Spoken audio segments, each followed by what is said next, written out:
Each of us have legacies passed from our ancestors, from generation to generation, such as culture, traditions, and customs. No matter who we are, where we live, we have one thing in common: heritage. This heritage is transferred to us by our parents, whether good, bad. This heritage is also called legacy, and this could be passed to us socially, emotionally, or spiritually. Transferring positive legacy to children is a delicate and important task of adults in the family. It helps dictate the future progress and development of a child. It is important to remember that passing on a spiritual, emotional, and social legacy is a process, not an event. If parents do not intentionally pass a legacy consistent to their beliefs, culture will pass along its own, often leading to a negative end. Parents are responsible on the process. God is responsible for the product. In order to prosper, children need an enduring sense of security and stability nurtured in an environment of safety and love. Unfortunately, many people struggle to overcome a negative emotional legacy that hinder their ability to cope with the inevitable struggles of life. This is where a family's important role takes its place. A family can create an atmosphere that provides a child's fragile spirit with the nourishment and support needed for healthy emotional growth. It will require time and consistency to develop a sense of emotional wholeness, but the rewards are great. A strong emotional legacy. 1. Provides a safe environment in which deep emotional roots can grow. 2. Fosters confidence through stability. 3. Conveys a tone of trusting support. 4. Nurtures a strong sense of positive identity. 5. Creates a resting place for the soul. 6. Demonstrates unconditional love.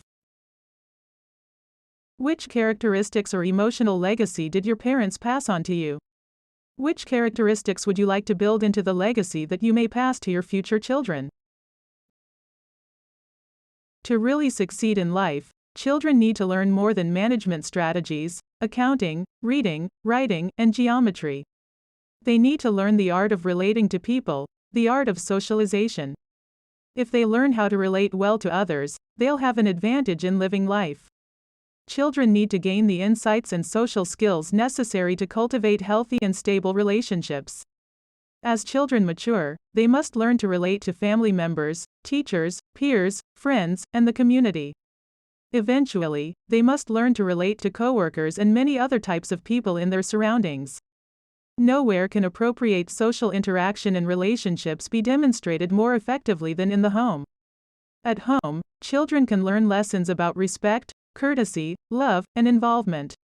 Parents play a key role in modeling and passing social legacy. Key building blocks of children's social legacy include: 1. Respect, beginning with themselves and working out to other people. 2. Responsibility, fostered by respect for themselves, that is cultivated by assigning children duties within the family, making them accountable for their actions, and giving them room to make wrong choices once in a while. 3. Unconditional love and acceptance by their parents, combined with conditional acceptance when the parents discipline for bad behavior or actions. 4. The setting of social boundaries concerning how to relate to God, authority, peers, the environment, and siblings. And 5. Rules that are given within a loving relationship.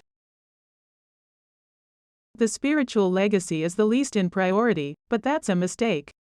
As spiritual beings, we adopt attitudes and beliefs about spiritual matters from one person or another. Parents need to take the initiative and present faith to their children. Parents who successfully pass along a spiritual legacy to their children model and reinforce the unseen realities of the godly life.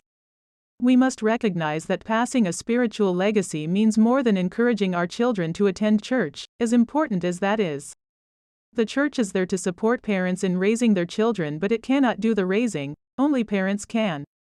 Parents are primary in spiritual upbringing. Children perceive God the way they perceive their parents. If parents are loving, affirming, forgiving, and yet strong in what they believe, children will think of God that way.